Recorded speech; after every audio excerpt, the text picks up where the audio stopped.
Halo semua, kenalin nama saya Muhammad Ilham Ansari. Saya dari Hubungan Internasional 2018 akan menjelaskan sedikit tentang kesejarahan teori hubungan internasional yang berasal dari dua sumber, yaitu The Self-Image of a Discipline, a Genealogy of International Relation Theory yang dikemukakan oleh Steve Smith, dan juga International Relation Theory Today yang dikemukakan oleh Ken Booth and Steve Smith.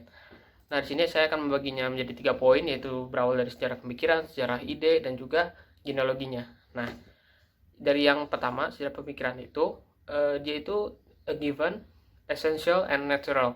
Nah, di sini karena ketiga hal tersebut, nah makanya di sini tatanan yang terjadi itu sifatnya itu kebetulan, ya secara tidak sengaja gitu. Tapi di sini juga terdapat kritik di mana harusnya itu rasionalisasi yang mengkonstitusi pikiran dan praktik HI. Terus ada rasionalisasi itu yang mengatur juga pemikiran HI dan mengkonstitusi praktik HI itu juga. Nah, yang berlanjut kedua, terus ada sejarah ide. Sejarah ide atau bisa kita relasikan dengan arkeolog pengetahuan. Di sini terdapat aturan-aturan yang mengatur diskursus. Terus ada sejarah praktik dari diskursus itu sendiri, yaitu terdapat gap, diskontinuitas, dan perubahan dengan kekerasan. Nah, terus yang ketiga ada interpretasinya, di mana ada terdapat makna, kepercayaan, kebenaran dari realitas, dan juga kebenaran dari realitas tersebut. Nah, tadi kan udah menyinggung arkeolog pengetahuan. Di sini bisa dijelaskan arkeolog pengetahuan itu adalah suatu model pendekatan untuk menganalisis suatu sejarah.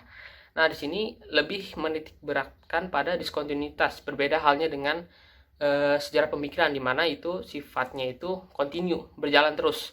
Nah, terus berbeda juga dengan pendekatan sosiologis, di mana pengetahuan yang berambisi selalu ingin memperlihatkan antara pemikiran dengan realitas sosial. Nah, dari pengetahuan arkeolog ini dikembangkan oleh Foucault. Terus terdapat perbedaan juga antara sejarah pemikiran dengan sejarah ide. Yang pertama itu dari yang udah disebutkan sebelumnya, terdapat kontinuitas dan juga diskontinuitas. Kontinuitas itu terdapat di sejarah pemikiran dan diskontinuitas itu terdapat di arkeolog pengetahuan. Terus tadi konsentrasinya udah jelaskan, kalau pemikiran sendiri lebih ke pada penemuan atau pemikiran-pemikiran baru, sedangkan dari arkeolog pengetahuan itu lebih ke sejarahnya, retakan sejarahnya dari hal yang tidak terstrukturnya dari sejarah. Terus ada juga genealogi. Genealogi itu lebih mengaitkan pada praktik sosial, power, dan diskursus. Nah, terdapat perbedaan di balik dari tatanan itu dalam suatu periode, dan juga tidak esensial tidak seperti halnya sejarah pemikiran. Terus terdapat juga suatu gaya atau mekanisme yang membentuk suatu sejarah itu sendiri. Dan juga karena ini esensial, makanya ini genealogi ini bisa dibilang berasal dari fabrikasi, dibuat. Beda juga tadi halnya dengan pemikiran dan juga sejarah ide. Nah, di sini genealogi itu lebih kepada pergeseran dari menyikapi struktur sejarah dengan memfokuskan pada pergerakan dan perselisihan praktik dari historis-historis yang akan memberdayakan atau menolak struktur. Nah, di genealogi ini sejarah dilihat sebagai perselisihan dan juga yang memproduksi tatanan itu sendiri. Terus genealogi ini juga sebagai hirauan dengan bagaimana praktik diskursif ini muncul dan didisiplinkan. Nah, di sini juga ada power. Tadi udah disinggung juga masalah power. Power ini menurut Foucault ini lebih ke membuat kita mengenali hubungan kekuasaan dengan pengetahuan. Sebenarnya pengetahuan itu punya power. Nah, power dan pengetahuan ini punya relasi, jadi saling berkaitan. Nah, terus menurut Foucault sendiri, bahwa tidak ada relasi kekuasaan tanpa konstitusi korelatif di bidang pengetahuan, dan tidak ada pengetahuan apapun yang tidak mengandaikan dan mengkonstitusi relasi kekuasaan pada saat yang sama. Nah, di sini ada teori internasional dari perspektif genealogis, di mana terdapat hal yang menampakkan manifestasi historis dari serangkaian konflik. Terus terdapat gambaran disiplin yang diciptakan oleh disiplin itu sendiri. Terus gambaran ini maksudnya ada citra. Nah, karena kita menyebutkan citra. Di sini terdapat 10 citra diri dari genealogi teori HI. Yang pertama itu ada teori internasional versus teori politik, yang kedua pemikiran komunitarian dan kosmopolitan, yang ketiga triple RS yaitu realis, rasionalis dan revolusionaris. Di sini yang dikemukakan oleh Machiavellians, Grotian, dan Kantians. Dan juga tiga gelombang atau perdebatan besar atau great debate. Yang kelima ada perdebatan antar paradigma, terus ada state centric versus transnasionalisme, terus ada neoliberalisme dan liberalisme, terus ada perdebatan post positivis dan post positivis, terus ada teori konstitutif dan teori eksplanatori. Yang terakhir itu ada teori internasional dengan teori internasional fondasionalis dan anti-nya. Sekarang kita ke pembahasan kedua, yaitu mengenai studi hubungan internasional sebagai disiplin ilmu. Pertama, perkenalkan, nama saya Nita Nugra dan NPM saya adalah 135. Dapat dilihat di sana apabila periode pembagian studi hubungan internasional dibagi ke dalam 3 fase. Fase pertama yaitu interperiod war, yaitu kisaran tahun 1920-an sampai dengan 1930-an. Kedua adalah periode pasca Perang Dunia Kedua atau Perang Dingin, dan yang terakhir adalah periode pasca Perang Dingin. Pertama, dapat diperhatikan di sana, yaitu mengenai periode interwar. Fokus utama pada periode ini adalah mengenai perang dan damai. Kenapa? Karena pada era ini Perang Dunia I lagi bergejolak dan berhenti, dan negara-negara di Eropa berusaha untuk menjalankan perdamaian selama mungkin agar tidak terjadi perang besar selanjutnya. Meskipun faktanya gagal kan karena ada Perang Dunia Kedua. Di sini studi pemikiran yang menjadi mainstream adalah pemikiran politik, sejarah perang, organisasi internasional, dan hukum internasional. Pendekatan penelitian yang digunakan pada era ini adalah perspektif normatif dan ide moralistik serta demokrasi. Kenapa? Karena pada era ini yang menjadi aliran mainstream adalah aliran idealisme. Terus untuk metode penelitian yang digunakan adalah empiris, sintetis historis, dan konstruksi teoritis serta kualitatif naratif. Tujuannya adalah untuk menemukan cara yang paling efektif dalam mencegah perang dan memperpanjang masa perdamaian. Signifikansi pada era ini yang paling nampak adalah mengenai pemikiran hubungan internasional itu sendiri, khususnya di Eropa. Yang kedua dapat disaksikan kembali adalah periode setelah Perang Dunia Kedua atau ketika Perang Dingin. Ini berangkat dari kritik orang realisme terhadap pemikiran idealisme. Kenapa? Karena pemikiran idealisme dianggap tidak realistis dengan adanya kesenjangan dengan apa yang diinginkan dan apa yang ada di dunia. Serta negara-negara pada era ini adalah mencari dan mementingkan power negaranya untuk dapat bertahan dalam sistem internasional.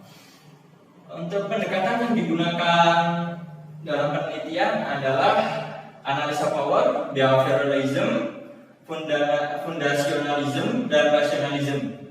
Untuk metodenya sendiri adalah kuantitatif, eksperimental, dan positivism tanpa menggunakan nilai.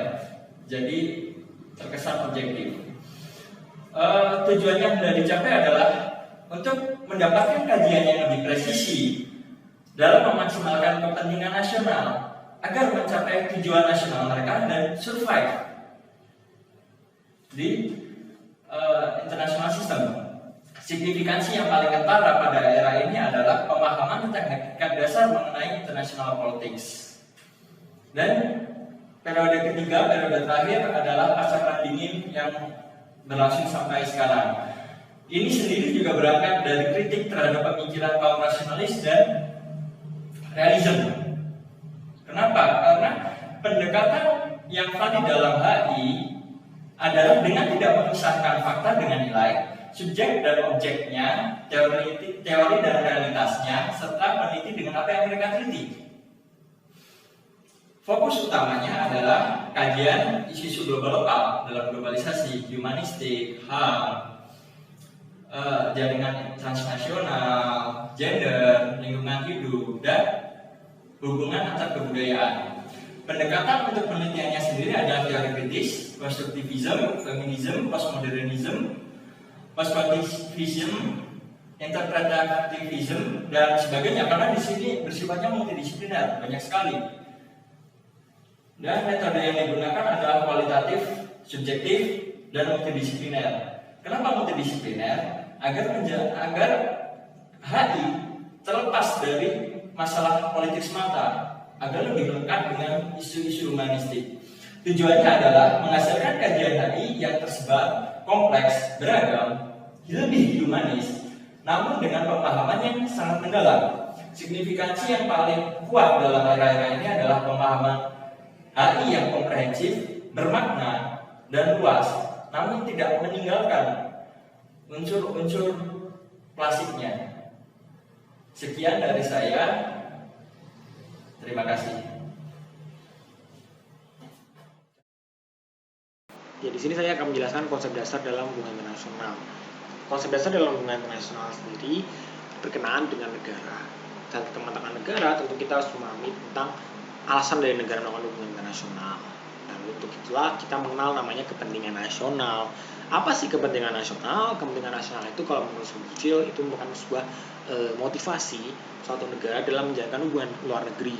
Dan dikatakan juga kepentingan nasional itu alasan suatu negara dibalik segala tujuan dan ambisinya dalam menjalankan hubungan internasional. Lalu dapat dikatakan juga sebagai justifikasi utama dari perilaku negara di lingkungan global. Nah, kepentingan nasional sendiri itu ada dua komponen, yaitu komponen vital dan komponen non vital.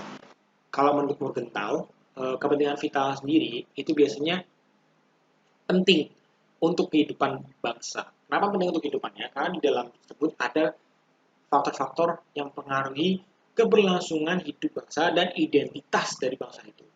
Apa identitasnya? Ada tiga, yaitu identitas politik, berkaitan dengan sosial, politik, ekonomi dari negara tersebut, identitas budaya, berkaitan dengan nilai dan luhur yang dipegang oleh negara, dan identitas fisik, berkaitan dengan batas teritorial dari negara. Nah, lalu ada kepentingan non vital. Kepentingan non vital itu bisa ditentukan oleh keadaan. Kenapa ditentukan oleh keadaan? Karena ada faktor yang mempengaruhinya, seperti opini publik, kepentingan partai, kepentingan kelompok, proses pembuatan keputusan. Nah, Thomas W. Robinson mengklasifikasi kepentingan nasional jadi 6, yaitu kepentingan primer, contohnya identitas fisik, politik, dan budaya.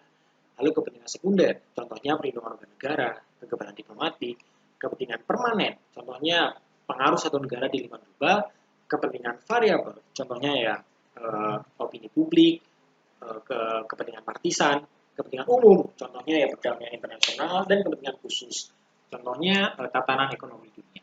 Lalu ada juga 3 kepentingan internasional, ada yaitu kepentingan identik, yaitu mencakup kepentingan umum dan di sejumlah negara, kepentingan komplementari, yaitu kepentingan yang saling melengkapi dan dapat menjadikan dasar kesepakatan, kepentingan konflik, yaitu kepentingan yang tidak saling melengkapi dan berpotensi menjadi konflik. Nah, metode yang digunakan untuk mengamankan kepentingan nasional sendiri itu ada yang pertama diplomasi, yang merupakan cara paling efektif ya untuk menyelesaikan konflik.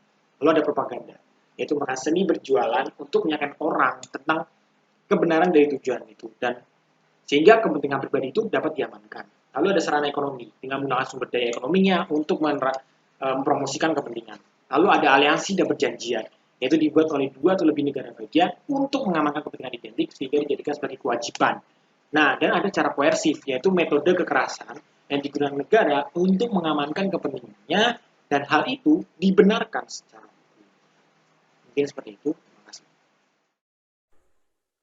Halo, perkenalkan nama saya Taufan Pratama dari Hubungan Internasional 2018. Di sini saya akan menjelaskan mengenai konsep power. Jadi apa sih konsep power itu? Konsep power menurut Kenneth Waltz adalah konsep kunci. Konsep ini diperdebatkan sejak dulu di dalam politik, dan menurut Morgenthau dan Walsh, power adalah konsep yang kontroversial karena sulit untuk dan mengganggu, di mana sulit untuk menciptakan kesepakatan mengenai definisi power, peranan power, sifat dan hakikat power, power sebagai tujuan, power sebagai alat. Power juga memiliki beberapa tujuan. Yang pertama yaitu sebagai tujuan dari suatu aktor negara. Yang kedua sebagai ukuran dari pengaruh atau pengendalian atas hasil peristiwa, aktor dan isu. Yang ketiga yaitu merefleksikan kemenangan dalam konflik dan pencapaian keamanan. Yang keempat sebagai pengendalian atas sumber daya dan kapabilitas. Dan yang kelima yaitu sebagai status yang dimiliki atau tidak dimiliki oleh suatu aktor. Power juga memiliki beberapa pendekatan. Yang pertama yaitu pendekatan tradisional, telah ada sejak abad ke-19. Power itu dianggap tunggal, statis, dan fokus kepada kepemilikan perlengkapan negara seperti penduduk, militer, dan wilayah. Sementara pendekatan yang kedua yaitu pendekatan modern atau relational power. Power yaitu sebagai suatu tipe penyebab yang mendatangkan akibat. Pendekatan power sebagai suatu hubungan atau aktual atau potensial dari aktor A yang perilakunya atau sebagian menyebabkan perubahan perilaku pada aktor lainnya atau aktor B. Power juga dianggap bersifat multidimensional sehingga power bersifat dinamis. Lalu power juga memiliki beberapa tipe. Yang pertama yaitu power over, yaitu power yang kita kenal secara umum, yaitu power yang sangat bersifat realis, di mana pihak A memiliki kekuasaan atas perilaku B, atau kita kenal juga sebagai kompetisi. Sementara yang kedua yaitu power with, yaitu di mana pihak A dan B bisa saling mempengaruhi antar sesama. Sering dikenal juga dengan kerjasama, kekuatan bersama yang dibangun atas kolaborasi dan hubungan daripada dominasi dan kontrol. Power with mengarah pada tindakan kolektif dan kemampuan untuk bersama. Yang ketiga yaitu power to, yaitu merujuk kepada potensi kekuatan produktif atau generatif dan kemungkinan atau tindakan baru yang dapat dibuat tanpa menggunakan hubungan dominasi. Yang keempat yaitu power within, yaitu terkait dengan rasa harga diri dan pengetahuan diri seseorang, menciptakan kekuatan yang dapat dibagi dan menciptakan kondisi di mana tiap individu dapat menggunakan kekuatan tersebut sehingga power tidak fokus pada satu pihak. Lalu power juga memiliki beberapa dimensi. Yang pertama yaitu dimensi yang dikenal sebagai decision making power, yaitu adalah dimensi power yang umumnya kita kenal saat ini, yaitu dominasi. Bagaimana pihak A memiliki power terhadap pihak B. Yang kedua yaitu dimensi itu non-decision making power. Dimensi power ini adalah dimensi power yang bekerja di belakang layar, yaitu kemampuan untuk mengendalikan agenda. Yang ketiga yaitu dimensi power ideological power atau total control, yaitu kemampuan untuk mengontrol pihak lain dengan membentuk pikiran, persepsi, keinginan, dan kebutuhan tanpa disadari pihak tersebut. Yang keempat yaitu dimensi power yang dikemukakan oleh Michel Foucault. Menurut Foucault, terdapat dimensi power lainnya yang bernama normalizing power, yaitu power adalah sesuatu yang membuat segala sesuatu di dunia ini berjalan sebagaimana mestinya, yang membuat segala hal berjalan normal. Dan yang terakhir yaitu adalah dimensi soft power atau smart power, di mana hal ini akan dijelaskan oleh teman saya pada penjelasan berikutnya. Sekian penjelasan dari saya, terima kasih. Kawan-kawan semua, di sini saya Riyadi Muhammad Al-Farisi akan membagi informasi mengenai salah satu konsep yang populer dalam teori hubungan internasional, yaitu konsep mengenai soft power. Soft power sendiri adalah cara untuk menjadi powerful tanpa melalui kekerasan. Nah, soft power ini dipopulerkan oleh salah satu ilmuwan hubungan internasional yang terkemuka dari Amerika Serikat yang bernama Joseph Nye. Joseph Nye sendiri mendefinisikan soft power sebagai cara untuk memenangkan hati dan pikiran lawan agar bersikap positif untuk menerima masukan dari agen. Nah, menurut Nye, soft power itu berada pada tataran dimensi power yang kedua, yaitu dalam tataran agenda setting, dan juga dalam tataran dimensi power yang ketiga, yaitu the power to set desires. Nah, masih menurut Nye, soft power itu terbagi menjadi terdapat 4 sumber, yaitu kebudayaan yang paling utama, kemudian kebijakan luar negeri, lalu ada interpersonalitas, yaitu mengenai kepopuleran suatu pemimpin negara atau aktor individu, dan yang terakhir ada nilai-nilai politik yang dianut oleh suatu negara atau aktor tersebut. Nah, tujuan soft power antara lain untuk sebuah hegemoni. Jadi hegemoni yang tidak didapatkan melalui kekerasan, melainkan melalui cara-cara yang lembut, yaitu berupa atraksi yang akhirnya atraksi itu bisa mengubah pandangan dan sikap aktor lainnya. Nah, menurut data yang dirilis oleh Jonathan McCrory, salah satu peneliti dari Amerika Serikat yang meneliti indeks soft power, terdapat 10 negara dengan peringkat terbaik dalam soft power, yaitu yang pertama ada Prancis, yang kedua ada Inggris Raya, yang ketiga ada Jerman, yang keempat ada Swedia, yang kelima ada Amerika Serikat, yang keenam ada Swiss, yang ketujuh ada Kanada, yang kedelapan ada Jepang, yang kesembilan ada Australia, dan yang ke-10 ada Belanda. Nah, selanjutnya di benua Asia sendiri, menurut survei yang masih dilakukan oleh Jonathan di tahun 2019, 10 negara dengan indeks soft power terbaik di Asia ada Jepang, Korea Selatan, kemudian Singapura, yang Cina, Taiwan, Thailand, Malaysia, India, dan negara kita Indonesia menempati posisi 9 dari 10 yang terbaik, dan yang terakhir baru Filipina. Nah, khusus mengenai soft power di Indonesia, Jonathan sendiri memberi nilai tinggi pada sumber soft power yang dimiliki Indonesia, yaitu budaya.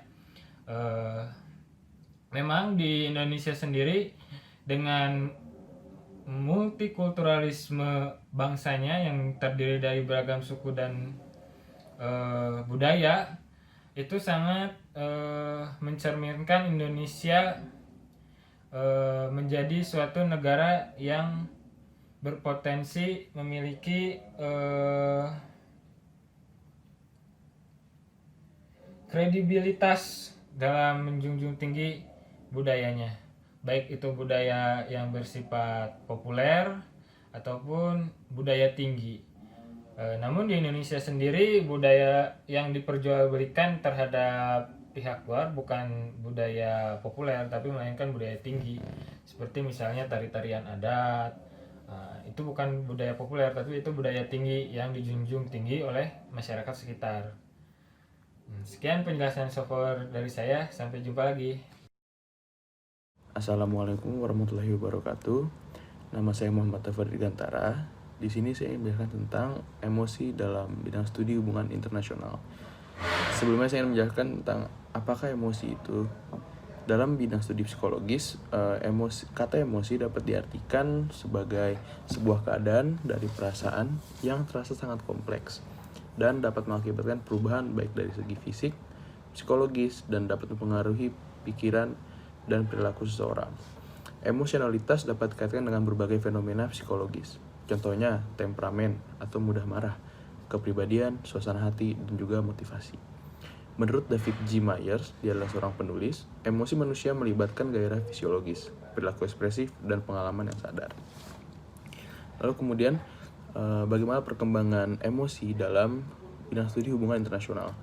Yang pertama, linguistic turn.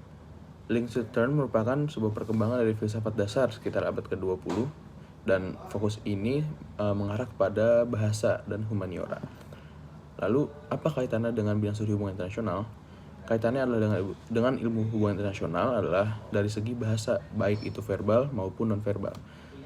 Bahkan, perdamaian pun merupakan sebuah tindakan linguistik, karena bahasa merupakan sebuah komponen yang penting dan komponen yang utama dalam bagaimana aktor-aktor itu berkomunikasi. Lalu kedua ada cultural turn.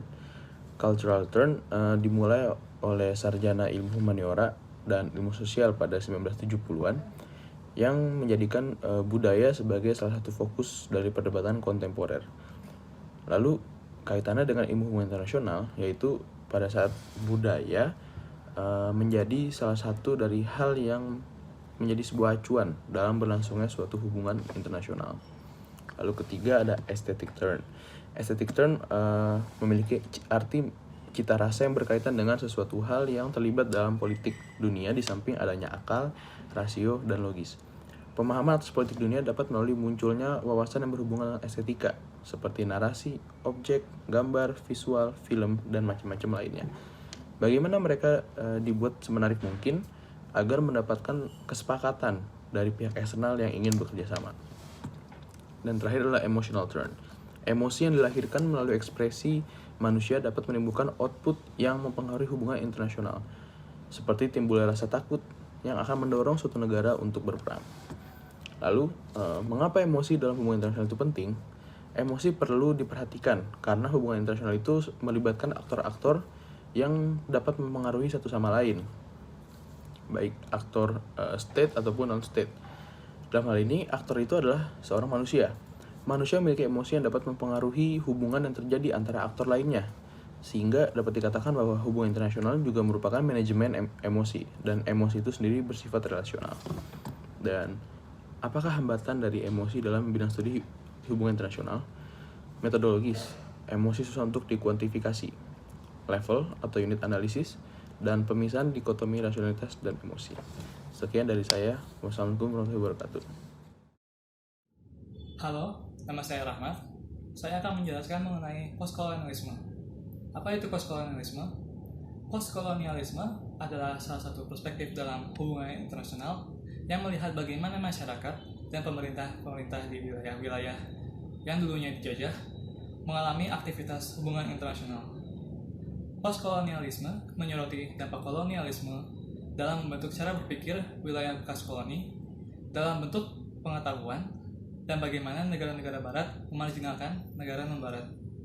Postkolonialisme mempertanyakan mengapa beberapa negara dan kelompok tertentu memiliki kekuasaan yang besar atas negara atau kelompok lain. Postkolonialisme umumnya menunjuk kepada serangkaian pendekatan teoritis yang memfokuskan pada efek-efek langsung dan masa-masa setelah kolonisasi. Studi-studi postkolonial dikarakteristikkan oleh ragam dan kombinasi yang luar biasa dari sejumlah pendekatan teoritis, hiruan-hiruan intelektual yang hebat, dan dobrakan kritis yang mengubah persepsi dan pemahaman mengenai sejarah modern, studi budaya, pembacaan dan penulisan kritis literatur atau sastra, dan ekonomi politik, serta hubungan internasional. Jadi bagaimana bidang studi postkolonial berkembang? Ini merupakan suatu fenomena yang baru yang muncul di tahun 80-an dan 90-an. Awalnya perspektif ini merupakan bagian dari diskursus kolonialisme di seputar hal penjajahan atau kolonisasi, jajahannya, penjajahnya, dan yang terjajah. Ya begitulah. Namun, ketika pembacaan kritis khusus mengenai others lebih mengemuka dan diterima, khususnya setelah buku Orientalisme tahun 78 dan Cultural and Imperialism tahun 93, keduanya tulisan Edward Said, mendapat respon yang gegap gempita dari kalangan intelektual dan masyarakat, maka diperlukan suatu ruang tersendiri berupa sebuah bidang kajian baru, yaitu postkolonialisme. Kemudian, bidang studi ini berkembang keluar lingkup literatur seperti sejarah, sosiologi, psikologi, ilmu politik, dan lain-lainnya, termasuk hubungan internasional. Waktu untuk saya bagiannya tinggal sedikit lagi, jadi kita langsung ke pertanyaan. Jadi, end goal dari postkolonialisme ini apa tujuannya? Bidang studi postkolonialisme tujuannya adalah untuk mereformasi eksklusivitas intelektual dan epistemologis dunia akademik barat dan memungkinkan kritik-kritik non-barat yang ada di barat untuk merepresentasi, mewakilkan warisan kultural mereka sebagai pengetahuan. Idealnya adalah di satu sisi memberikan sumbangan kepada pengetahuan dan budaya non-barat. Di sisi lainnya bisa juga membangun pengetahuan dan budaya intelektual non-barat sebagai representasi perwakilan self-aku, namun dengan rasionalitas yang multikultur, dengan barat sebagai yang lain setara. Oke, ini sebenarnya hanya penjelasan singkat postkolonialisme sebagai studi masih sangat luas dan bisa dieksplor lagi. Kita bahkan belum membahas orientalisme, belum membahas feminisme, belum membahas subaltern, tapi itu untuk lain kali. Jadi untuk bagian saya, sekian, terima kasih.